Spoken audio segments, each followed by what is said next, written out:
Matthieu 10, verset 8. Purifiez les malades, faites revivre les morts, purifiez les lépreux. Par grâce, vous avez reçu et par grâce, vous devez le donner. En tant que témoin de Yahusha, voici ce qu'il me demande, voici ce qu'il attend de moi. Que je fasse les mêmes prodiges et les mêmes signes qu'il faisait. Donc, c'est ce que je me force à faire. Le christianisme est une religion qui est née à partir des mauvaises traductions de la Bible et de la corruption. Et il faut le comprendre. Et la seule chose qui justifie cette religion, c'est le ministère de Saül. Le ministère de Saül est le ministère que personne ne comprend. Vraiment. Si on n'a pas le Ruach HaKodesh, on ne peut pas le comprendre. Et donc, je vais vous aider à le comprendre. J'ai déjà fait une vidéo où je parle notamment du mot monde et de la terre, où j'explique dedans ces mots, monde et terre, peuvent référer à la fois au monde entier, mais également à Israël. Tout dépend du contexte. Et là, le deuxième mot que nous allons voir, qui a causé, mais je pense que c'est aussi volontaire, le christianisme, c'est le mot païen. Parce que les gens ne comprennent pas la base, ils voient juste ce mot païen, ils disent immédiatement, ça signifie que les païens sont aussi maintenant inclus. Tous les païens sont maintenant aussi inclus. Non, on va le voir ensemble. Alors, il faut comprendre déjà le mot hébreu original. Quel est le mot hébreu qui est utilisé pour parler de païen? Le mot hébreu utilisé, c'est goy. D'accord? Et le pluriel, c'est goïm. Goy était le seul mot que les Hébreux utilisaient. Il n'y avait pas d'autre mot. Les Hébreux utilisaient ce mot, goy, lorsqu'ils parlaient des nations, des gentils, des païens, des peuples, des non-juifs. Lorsqu'ils voulaient utiliser ces mots, eux, ils avaient juste un seul mot, goy. Donc, lorsqu'ils parlaient de nations, goy. Lorsqu'ils parlaient de païens, goy. Lorsqu'ils parlaient de peuple, goy. De non-juifs, goy. Voilà, vous comprenez. Donc, tous les mots que nous, on utilise de manière différente, eux, c'était juste un seul mot qu'ils employaient.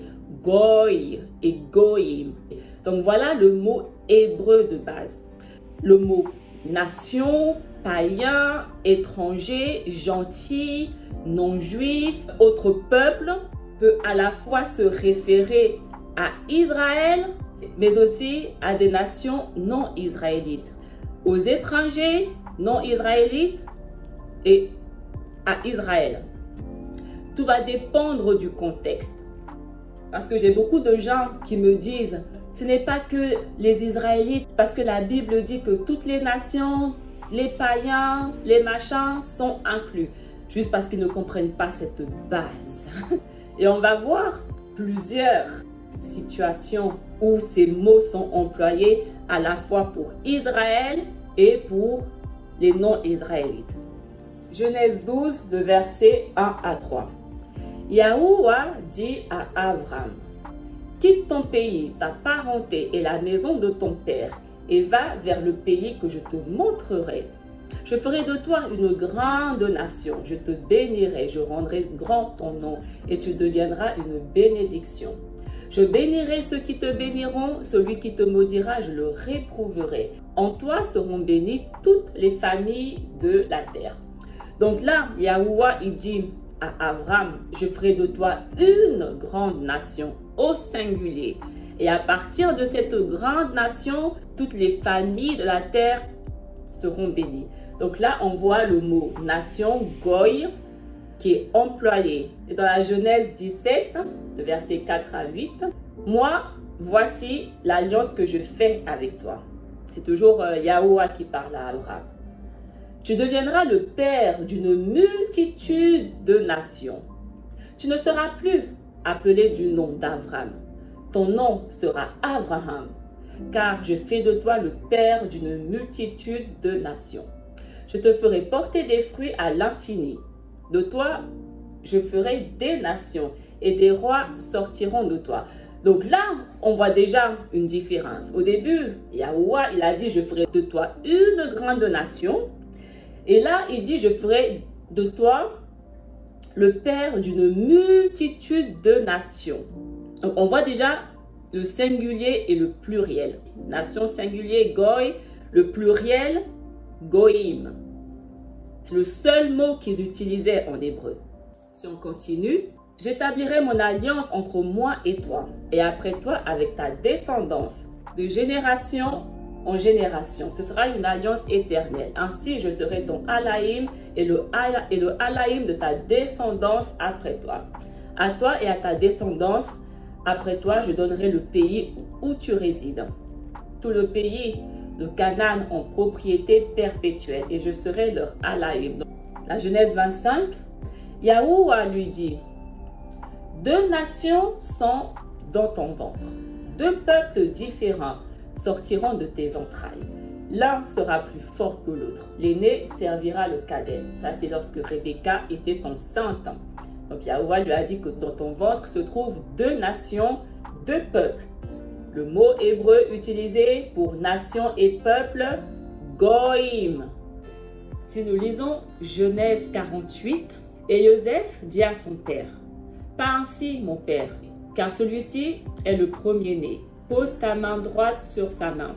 Ça, c'est lorsque Jacob, avant de mourir, il a béni les enfants de Joseph, Ephraïm et Manassé. Son père refusa et dit, je le sais, mon fils, je le sais. Lui aussi deviendra un peuple. Lui aussi sera grand. Mais son frère cadet sera plus grand que lui, et sa postérité deviendra une multitude de nations. Plus haut, dans la Genèse, Yahuwah, il a dit à Abraham, je ferai de toi une grande nation et tu seras le père d'une multitude de nations. Et là, on retrouve les mêmes mots.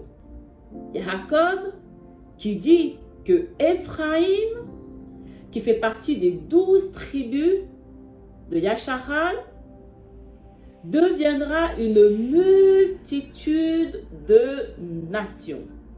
Le mot, c'est goïm.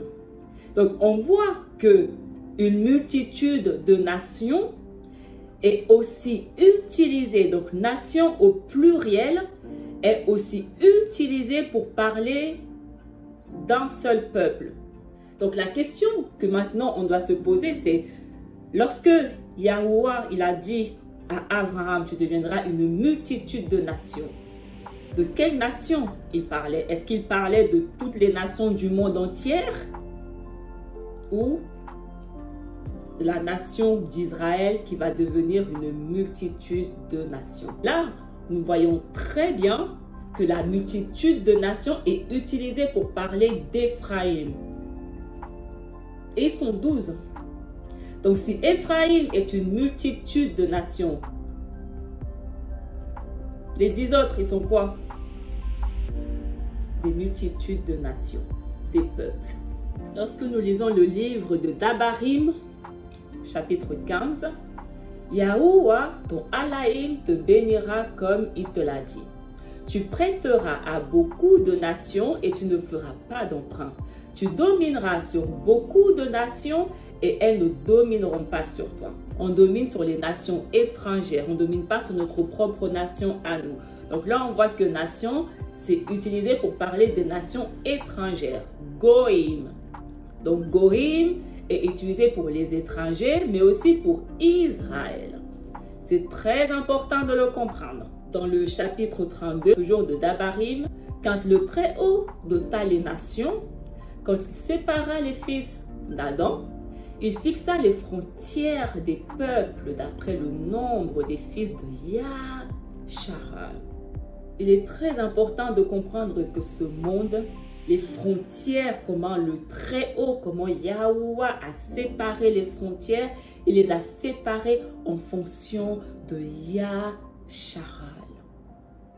On ne dirait pas comme ça parce qu'on les croit à la queue, Ils sont méprisés, on les prend pour les moindres des peuples, et pourtant, ils sont malgré tout au centre de ce monde. Et les nations sont incapables de le voir. Tout est fait en fonction de Yasharal. Yasharal, c'est Israël en hébreu. Ézéchiel 2, verset 3, il me dit, « Fils d'homme, je t'envoie vers les fils de Yasharal, vers une nation rebelle qui s'est révoltée contre moi. Jusqu'à ce jour, eux et leurs pères se sont soulevés contre moi. » Donc là, on voit nation également en singulier pour parler de la nation de Yasharal. Le mot hébreu, c'est goy pour le singulier de nation. 4 Azra. Moi, Azra, j'ai reçu de Yahuwah au mont Horeb l'ordre d'aller vers Yasharal. Comme je venais à eux, ils m'ont repoussé. Ils ont rejeté le commandement de Yahuwah. C'est pourquoi je vous dis, nation qui écoutez et comprenez, attendez votre berger. Il vous donnera le repos éternel, car il est tout proche, celui qui adviendra à la fin du monde. Il s'adresse à Yasharal. Et en s'adressant à Yasharal, il dit nation au pluriel. Donc on comprend que Yasharal représente des nations. Yasharal, attendez votre berger qui viendra à la fin du monde. Qui est ce berger qui viendra à la fin du monde?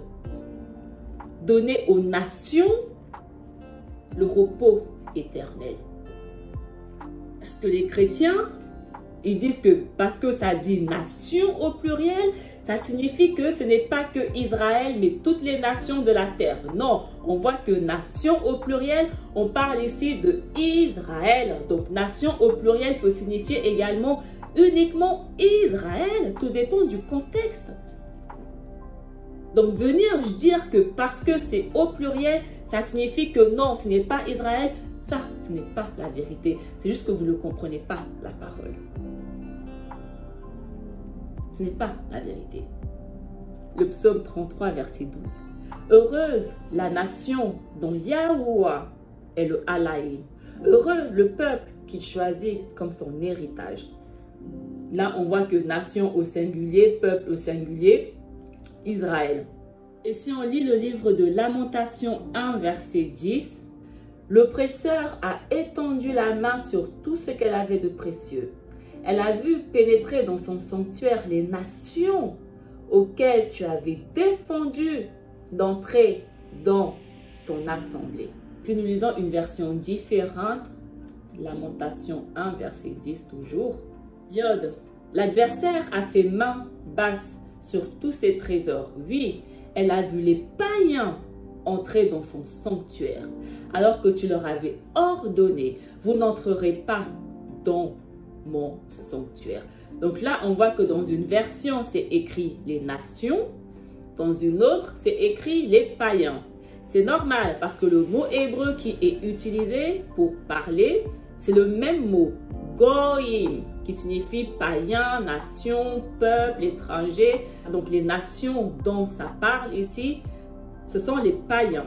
Donc, et ce verset nous dit que Yahuwah a interdit aux païens d'entrer dans son sanctuaire. Donc dès le moment où Yahuwah interdit aux païens, aux étrangers, aux nations étrangères non israélites d'entrer dans son sanctuaire, pourquoi d'un coup, sans raison comme ça, il déciderait de leur faire grâce, de leur donner la vie éternelle si déjà il leur interdit d'entrer dans son sanctuaire? Ça n'a aucun sens. Il ne change pas. Il ne change pas. Il ne faut jamais l'oublier. Le psaume 46, tous les peuples battez des mains, acclamez Yahuwah par vos cris de joie. Car Yahuwah est le Très-Haut, le redoutable, le grand roi sur toute la terre. Celui qui nous soumet des nations, qui tient des peuples sous nos pieds. Il choisit pour nous l'héritage, fierté de Jacob, son bien-aimé. Donc là, on voit que on a les peuples, toute la terre, les nations, tous les peuples acclament Yahuwah, car il nous soumet des peuples. Il tient des peuples sous nos pieds. On voit que c'est deux catégories de peuples différents. Mais le même mot qui est utilisé pour les peuples, les nations, Goïm. Donc, en fonction du contexte, on comprend que, ok, ces peuples, premièrement, parlent d'Israël. Les autres peuples parlent des nations étrangères. Donc, les peuples, on voit que ça peut représenter à la fois Israël, mais aussi des peuples non Israël. Tout comme les nations peuvent représenter Israël comme des non-israélites.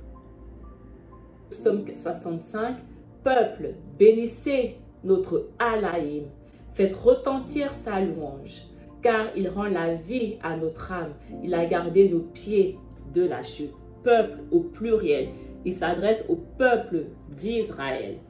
Le psaume 108, je te louerai parmi les peuples, Yahuwah, je te chanterai parmi les nations. Israël, les peuples, Israël, les nations, Israël. Acte 26, mais grâce à l'aide de Yahuwah, j'ai continué jusqu'à aujourd'hui de rendre témoignage devant les petits et les grands. Je ne dis rien d'autre que ce que les prophètes et Moshe ont déclaré devoir arriver, que le Mashiach souffrirait, qu'il serait le premier à ressusciter et qu'il annoncerait la lumière au peuple juif et aux non-juifs. Donc on voit que ici le peuple juif c'est singulier et au peuple non-juif. Et si nous lisons une version différente, toujours de l'acte 26, mais grâce au secours de Yahuwah, j'ai subsisté jusqu'à ce jour, rendant témoignage devant les petits et les grands, sans m'écarter en rien de ce que les prophètes et Moshe ont déclaré devoir arriver.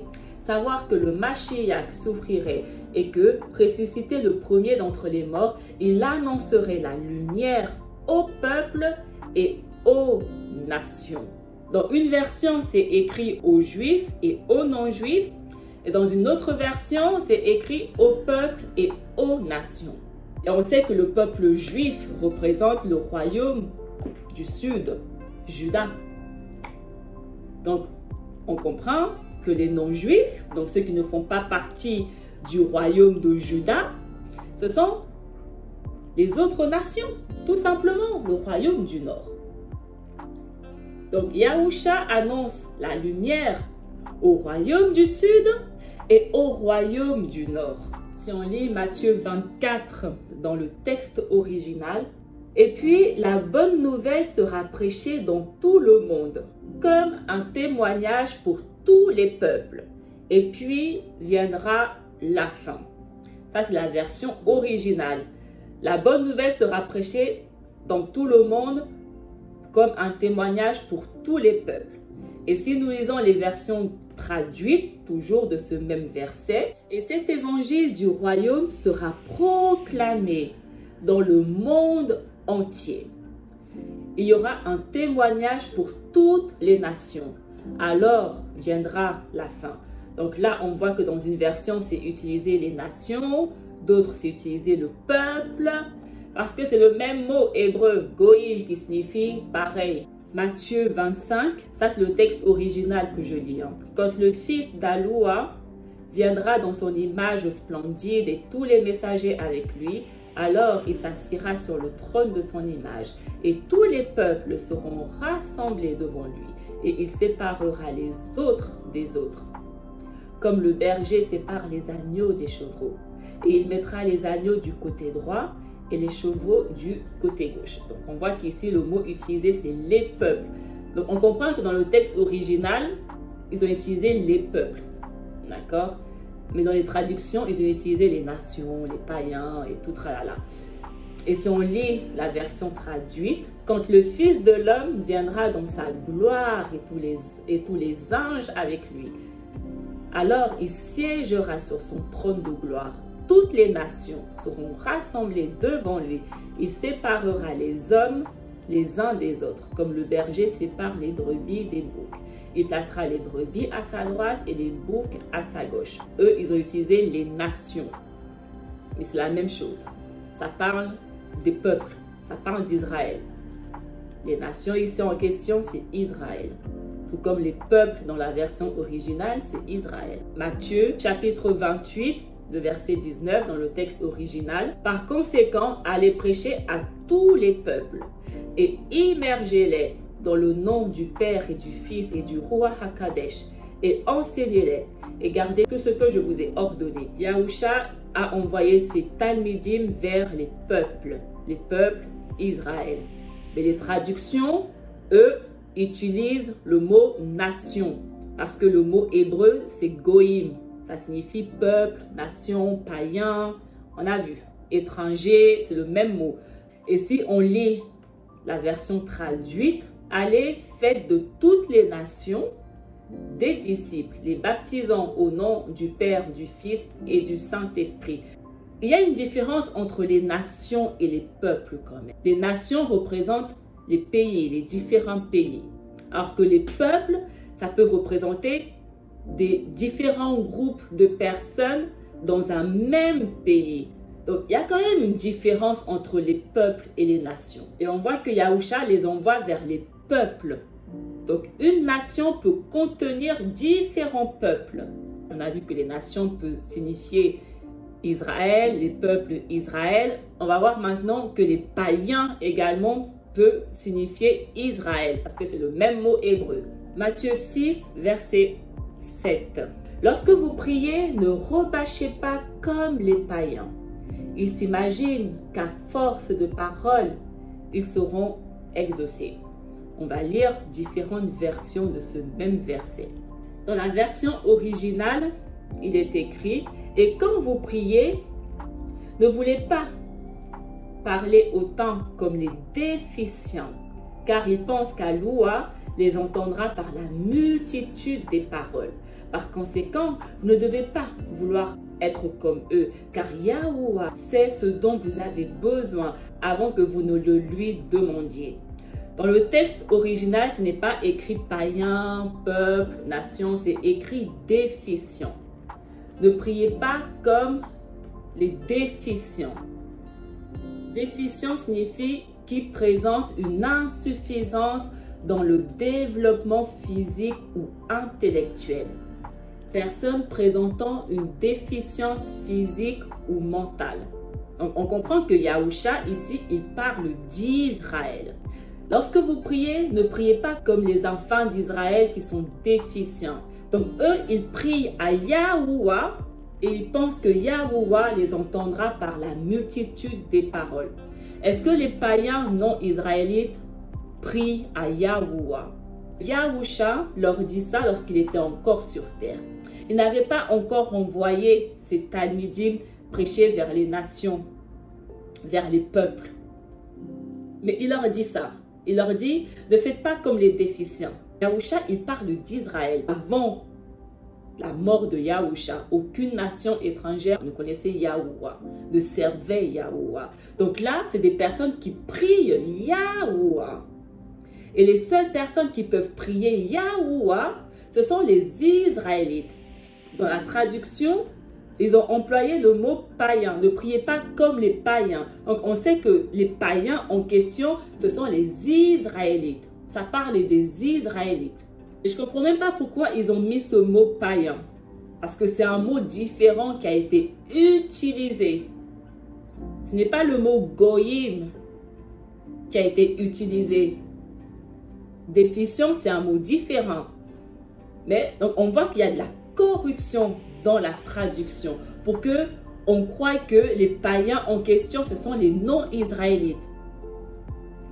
Vous voyez ce que je veux dire? Voilà déjà un exemple de corruption. Et ça, c'est que le début. C'est rempli de corruption. Et si on lit plus bas, le verset 32 du texte original toujours, du même chapitre, les peuples demandent tout cela. Votre Père sait que vous avez besoin de cela. C'est Israël. Ça parle d'Israël, les peuples qui demandent à Yahuwah.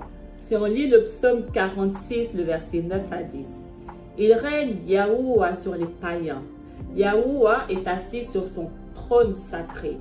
Les chefs des peuples se sont rassemblés. C'est le peuple du Halaïm d'Abraham. Les princes de la terre sont à Yahuwah qui s'élève au-dessus de tous. Donc on voit que les païens ici en question, ça parle des nations étrangères. Donc on voit que les païens, ça peut être utilisé pour Israël comme pour des non-israélites. Tout dépend du contexte. Si nous lisons le livre d'Actes le verset 46 à 48, Saül et Barnabas leur déclarèrent avec assurance: c'est à vous d'abord qu'il était nécessaire d'adresser la parole de Yahuwah. Puisque vous la rejetez et que vous-même ne vous jugez pas digne de la vie éternelle, eh bien, nous nous tournons vers les nations païennes. C'est le commandement que Yahuwah nous a donné. J'ai fait de toi la lumière des nations, pour que, grâce à toi, le salut parvienne jusqu'aux extrémités de la terre. En entendant cela, les païens étaient dans la joie et rendaient gloire à la parole de Yahuwah. Tous ceux qui étaient destinés à la vie éternelle devinrent croyants. Donc, lorsque on commence à comprendre la Bible, de quel païen ici vous pensez que ça parle? Est-ce qu'il est écrit dans le Tanakh que les nations étrangères sont destinées à la vie éternelle? Est-ce que c'est écrit quelque part dans le Tanakh? C'est écrit nulle part dans le Tanakh que les nations non israélites ont la vie éternelle. Mais on voit que les païens en question qui étaient remplis de joie et qui glorifiaient la parole de Yahuwah étaient les païens qui étaient destinés à la vie éternelle. Israël. Ça parle d'Israël. Le Nouveau Testament doit être en accord avec le Tanakh. Si ce n'est pas le cas, corruption. Donc ici, on voit que les païens en question, c'est Israël. Lorsque nous savons surtout que païen peut être utilisé pour Israël et non seulement pour les nations non israélites. Et si on lit des versions différentes, toujours du même verset, Paul et Barnabas leur déclarèrent alors avec une pleine assurance: c'est à vous en premier que la parole de Yahuwah devait être annoncée. Mais puisque vous la refusez et que vous-même ne vous jugez pas digne d'avoir part à la vie éternelle, nous nous tournons vers ceux qui ne sont pas juifs. Car Yahuwah a bien défini notre mission lorsqu'il a dit: je t'ai établi pour que tu sois la lumière des autres peuples et pour que tu portes le salut jusqu'aux extrémités de la terre. Donc dans une version différente, ce n'est pas païen qui est utilisé, mais aux autres peuples. Les autres peuples qui ne sont pas juifs, qui ne sont pas du royaume de Juda, ces autres peuples, le royaume du nord. 1 Pierre 2, verset 12. Ayez au milieu des païens une bonne conduite, afin que, là même où ils vous calomnient comme si vous étiez des malfaiteurs, ils remarquent vos bonnes œuvres et glorifient Yahuwah au jour où il les visitera. Au jour où Yahuwah visitera les païens. Est-ce que dans le Tanakh, c'est écrit que Yahuwah va visiter des non-israélites et leur donner la vie éternelle? Pour quelle raison Yahuwah visiterait les païens? Et si on lit une version différente, toujours du même verset, ayez une belle conduite parmi les gens des nations. Ainsi, sur le point même où ils disent du mal de vous, en vous traitant de malfaiteurs, ils ouvriront les yeux devant vos belles actions et rendront gloire à Yahuwah le jour de sa visite. Donc, ça parle d'Israël. On va voir maintenant avec le mot étranger. Parce que le mot étranger peut être utilisé aussi pour parler d'un étranger non israélite ou un étranger israélite. Parce que c'est le même mot, goy. Le même mot hébreu, goy. Et on va voir quelques situations où c'est traduit étranger. Dans 1 Chronique 29, nous sommes devant toi des étrangers et des habitants comme tous nos pères. Nos jours sur la terre sont comme l'ombre et il n'y a point d'espérance. Donc on voit qu'ici, étranger est utilisé pour Israël. Nous sommes devant toi comme des étrangers. Le mot qui était utilisé ici, c'est goïm. Le même mot pour païen, nation, peuple, goïm. D'accord? Exode 12. Si un étranger en séjour chez toi veut faire la Pâque de Yahuwah, tout mâle de sa maison devra être circoncis. Alors il s'approchera pour la faire et il sera comme l'indigène, mais aucun incirconcis n'en mangera. Lévitique 19, si un étranger vient s'installer dans votre pays, ne l'exploitez pas. Traitez-le comme s'il était l'un des vôtres. Tu l'aimeras comme toi-même, car vous avez été vous-même étrangers en Égypte. Je suis Yahuwah, votre Alaïm. Donc là, ça parle bien d'un non-israélite. Et si nous lisons une version différente, toujours de Lévitique, quand un immigré résidera avec vous dans votre pays, vous ne l'exploiterez pas. L'immigré qui réside avec vous sera parmi vous comme un Israélite de souche, et tu l'aimeras comme toi-même, car vous-même avez été immigrés au pays d'Égypte. Je suis Yahuwah, votre Alaïm. Donc un étranger, c'est un immigré. D'accord? Donc ça peut être un immigré israélite comme un immigré non israélite. On a vu parce que David, il dit, nous sommes devant toi comme des étrangers. Nous sommes devant toi comme des immigrés. Il faut juste comprendre le contexte. Éphésiens 2, ainsi donc, vous n'êtes plus des étrangers, ni des gens de passage. Vous êtes concitoyens des mis à part. Vous êtes membres de la famille de Yahuwah, car vous avez été intégrés dans la construction qui a pour fondation les prophètes. Et la pierre angulaire, c'est Yahusha HaMashiach. Donc ici, les étrangers, on comprend que ça parle du royaume du Nord, des brebis perdues. Vous n'êtes plus des étrangers, vous n'êtes plus exclus comme vous l'étiez, vous n'êtes plus des immigrés, vous faites maintenant partie de nouveau de la famille de Yahuwah. Étranger ici, c'est Israël. Ce n'est pas des étrangers non israélites. Lévitique 24. Vous aurez la même loi, l'étranger comme l'indigène, car je suis Yahuwah, votre Alaïm.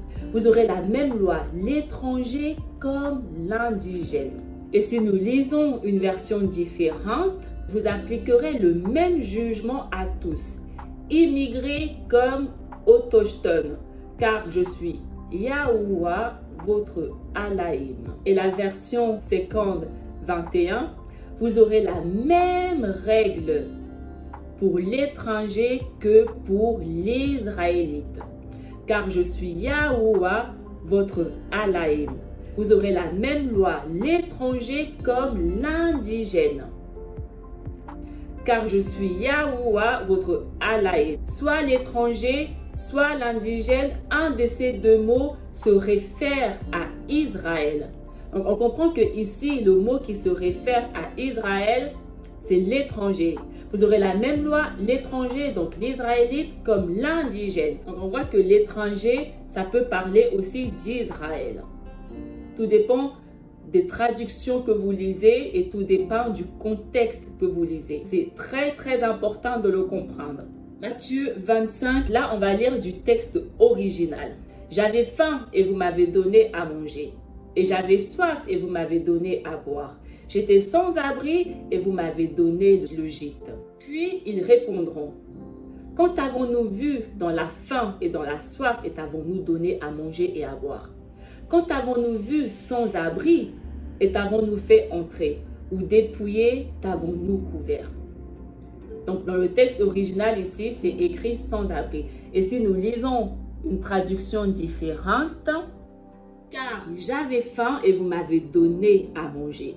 J'avais soif et vous m'avez donné à boire. J'étais un étranger et vous m'avez accueilli. Alors les justes lui répondront, Adon, quand est-ce que nous t'avons vu? Tu avais donc faim et nous t'avons nourri. Tu avais soif et nous t'avons donné à boire. Tu étais un étranger et nous t'avons accueilli. Tu étais nu et nous t'avons habillé. Donc la traduction qu'ils ont mis ici, c'est un étranger. Alors que le texte original dit qu'il était sans abri. Un étranger et un sans-abri, c'est deux choses différentes. D'accord? Donc on comprend que vu qu'on connaît le texte original, on comprend que ici le mot étranger se réfère à Israël également et pas un étranger non israélite. Parce que Yahusha n'est pas un non-israélite, mais un israélite. Donc étranger ici, ça parle d'Israël.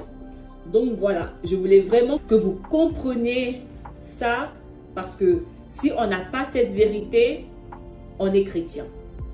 Les chrétiens sont chrétiens parce qu'ils n'ont pas cette vérité, ils n'ont pas cette compréhension. D'accord? Voilà pourquoi ils sont dans une religion qui n'a pas lieu d'exister. Parce qu'ils pensent que nation, païens, étrangers, peuples au pluriel se réfèrent uniquement à des non-israélites. Lorsque on voit très bien dans la Bible que ce n'est pas la vérité, que les deux se réfèrent à la fois d'Israël comme des non-israélites. Tout dépend du contexte. C'est pourquoi il est très important de connaître le Tanakh, parce que c'est grâce au Tanakh que nous arrivons à comprendre le contexte et à comprendre de quelle nation ça parle, de quel peuple ça parle, de quel païen ça parle, de quel étranger ça parle, de quel non-juif ça parle. Parce que tout ça est en accord avec le Tanakh. Donc vous devez connaître le Tanakh. Si ce n'est pas en accord avec le Tanakh, corruption, fausse doctrine. D'accord? Donc, dire que les non-israélites sont inclus dans l'alliance parce que c'est écrit que toutes les nations, les païens, non, non, non, non, non. C'est pas bon. Le Nouveau Testament parle uniquement d'Israël. Et je vais le prouver. C'est que le commencement, je vais le prouver. Du début jusqu'à la fin, ça parle que d'Israël. Le Nouveau Testament, ça parle des 144 000. Uniquement. Que les 144 000, c'est les seuls qui ont été sauvés par le sang de Yahusha. Les 144 000, c'est les seuls. On en rediscutera de ça plus tard. Mais le Nouveau Testament parle uniquement des 144 000. Israël. Personne d'autre n'est inclus en dehors des 144 000. En dehors des deux témoins. Dès le moment où on vient dire l'inverse, on vient comprendre l'inverse, on comprend mal. On comprend mal. Ça parle que des 144 000. Voilà.